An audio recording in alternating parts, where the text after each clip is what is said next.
Navigating the Storm: How Islamic Principles Can Guide Us Through Modern Challenges. Take environmental anxiety.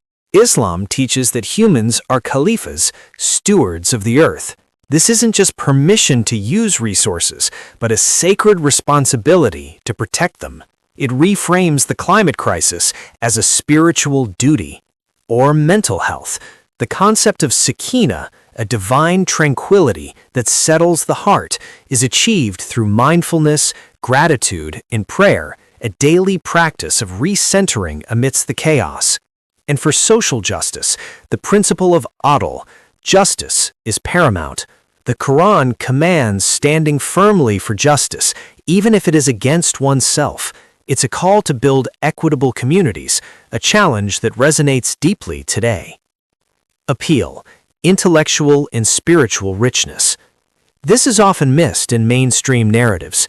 Islam has a rich history of intellectual pursuit. Philosophy, science, and art flourished under its guidance.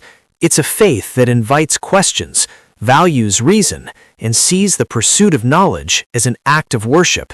It's not a set of rigid rules, but a holistic system designed for human well-being.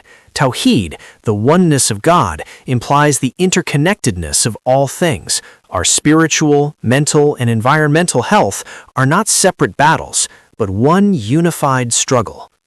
Call to action. Open invitation. You don't have to take my word for it. I'm not here to pressure you, but to invite you. The next time you feel adrift in the storm, consider exploring the principles we touched on.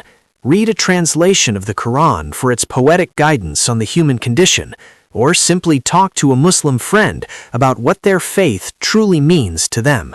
It's about finding a compass, not being given a map. The journey of understanding is yours to take.